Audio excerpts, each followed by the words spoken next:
Hello दोस्तों, मैं हूँ सीए दिव्या अग्रवाल और आप देख रहे हैं टैक्स विदाउट टीयर्स। उम्मीद करती हूँ आप सभी अच्छे होंगे अपने घरों में और आप ध्यान रख रहे होंगे, नॉर्मल होम रेमेडीज का ध्यान रख रहे होंगे।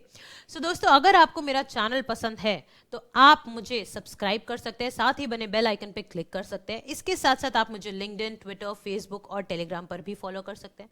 और आपकी रिक्वेस्ट पे मैं ऑलरेडी मोबाइल एप्लीकेशन अपनी लॉन्च कर चुकी हूँ टैक्स विदाउट टीयर्स के नाम से, तो वहां पे भी आप free material as well as premium courses का आप बेनिफिट ले सकते हैं।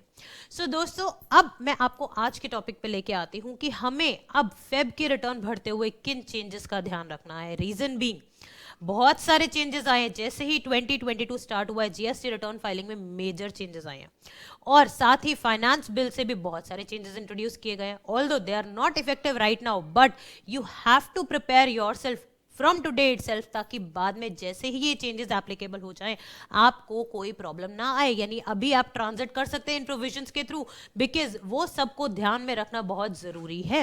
सो सबसे पहले दोस्तों बात ये आती है कि आपको अपनी जीएसटीआर 1 और 3B बहुत ही टाइमली भरनी है। अगर आपने 1 टाइमली नहीं भरी, सामने आपके परचेजर के पास क्रेडिट रिफ्लेक्ट नहीं करेगा। सेकेंडली, अगर आपने 1 नहीं भरी तो आप 3B नहीं भर पाएंगे, बिकॉज अभी ही रिसेंटली बजट में ये चेंज आया है। ठीक है, आपने सेक्शन नंबर 39 में ये चेंज देखा होगा कि you can not file your 3B unless you have file your GSTR 1। And I hope आपने बजट का मेरा वीडियो देखा होगा जिसमें मैंने इन डिटेल इसको समझाया हुआ है। Secondly, already rule number 59 bracket 6 में पहले से ही कहा गया है कि आपको रिटर्न फाइलिंग रेगुलर रखनी है। अगर आप नहीं रखते हो तो आपका रजिस्ट्रेशन सस्पेंड भी हो सकता है और कैंसिल भी हो सकता है। सेकंड पॉइंट जो आता है कि अब आपको अपना इनपुट 2B के अकॉर्डिंगली लेना है, यानी 2A को एलिमिनेट कर दिया है हमने। दैट मींस जैसे ही आप 1 भरेंगे तो नेक्स्ट मंथ की, यानी सपोज अगर हम जनवरी की बात कर रहे हैं तो जनवरी की रिटर्न अब जब फेब में हम लोग भरेंगे तो आपको क्या ध्यान रखना है, जनवरी की जैसे जीएसटीआर 1 चली गई बाय 11th, और अगर क्वार्टरली मैनर में जाते थे बाय 13, 2B आपकी जनरेट होती है बाय 14 के बाद आप अपनी बुक्स के आईटीसी को पोर्टल के आईटीसी से मैच करोगे और अकॉर्डिंगली ही 3B में लोगे। अगर कोई भी मिसमैच हुआ देन बी रेडी, आपके पास सामने से डिपार्टमेंट से नोटिस आ सकता है। थर्ड चेंज, अगर आपने मेरी पुरानी वीडियो देखी होगी तो जीएसटी पोर्टल पे ऑलरेडी पॉपअप आ रखा है कि 10% से ज्यादा वेरिएंस ना तो 3B और 1 में हो सकता है और ना ही 3B एंड 2B में हो सकता है। तो आइडियली लॉ कहता है कि कंप्लीट मैच होना चाहिए, बट पोर्टल कह रहा है 10% हो सकता है वेरिएंस। तो आपको अब ये ध्यान रखना है, आपकी कोशिश ये होनी चाहिए कि कंप्लीट मैच आप रखो ताकि बाद में आपको रिकंसिलिएशन में इशू ना आए, अनलेस कि कोई जेन्युइन मिस्टेक हो जाए। ठीक है, देन कम्स इंटरेस्ट कैलकुलेशन। अब आपने देखा होगा कि इंटरेस्ट का फीचर भी एक्टिव हो चुका है। इसके रिस्पेक्ट में ऑलरेडी एडवाइजरी भी इशू हो चुकी है। कैसे है, यहाँ पे जैसे हम जीएसटी पोर्टल पे जाते हैं तो देखिए डिप्लॉयमेंट ऑफ इंटरेस्ट कैलकुलेटर, इसकी इनडेप्थ नॉलेज जो है वो कंप्लीट यहाँ पे आप क्लिक हेयर करेंगे लिंक में तो आपको मिल जाएगी। दैट मीन्स आप जब अपनी लायबिलिटी बताओगे तो उसमें अगर आपके पुराने किसी टाइम की आपकी लायबिलिटी रह गई थी तो आप उसको मंथ वाइज यहाँ पे स्पेसिफाई करेंगे। देखिए मैं आपको मंथ वाइज कैसे स्पेसिफाई होगा वो भी मैं आपको दिखा देती हूँ।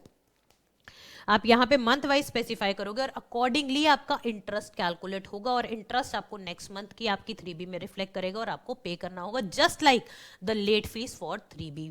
ठीक है, दैट मींस अगर आपने कोई मंथ की 3B लेट फाइल करी तो उसका लेट फीस नेक्स्ट मंथ में रिफ्लेक्ट करता है। सेम वेज इंटरेस्ट कैलकुलेटर भी आपके साथ यही करने वाला है।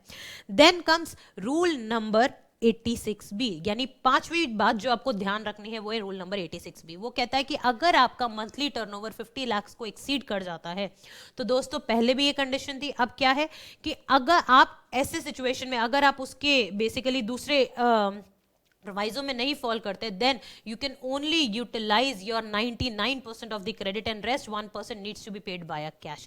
दैट मींस अगर कुछ और कंडीशंस को आप फुलफिल कर लेते हो then in that case you can use 100% ITC, otherwise आप सिर्फ 99% यूज कर सकते हो। And going forward as per this finance bill 2022 government इस तरह की और रेस्ट्रिक्शंस ला सकती है जहां पे वो आपको रेस्ट्रिक्ट करेगी कि इससे ज्यादा आप क्रेडिट नहीं यूज कर पाओगे।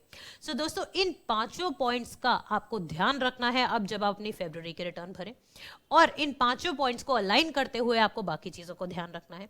साथ ही ये इंश्योर कीजिए अब आपका फाइनेंशियल ईयर 21-22 क्लोज पे है, यानी मार्च 22 तक आपका फाइनेंशियल ईयर क्लोज हो जाएगा।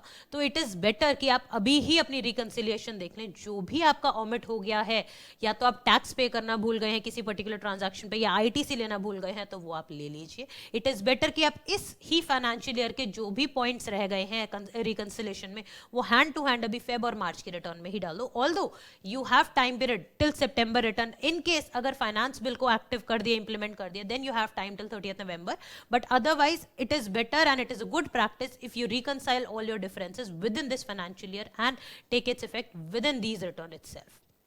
So, उम्मीद करती हूँ आपको ये वीडियो अच्छा लगा होगा, और डेफिनेटली आप मेरी ऐप को डाउनलोड कीजिए। आपने देखा ही होगा प्रोसीजर कैसे है, लिंक भी ऑलरेडी मैंने नीचे दे रखा है। टैक्स विदाउट टीयर्स है, इसके अंदर प्रीमियम कोर्सेज भी हैं आपके लिए, और साथ ही आपके लिए कंटेंट, बाकी फ्री कंटेंट भी है जिसको आप एंजॉय कर सकते हैं। Thank you so much friends and have a nice day.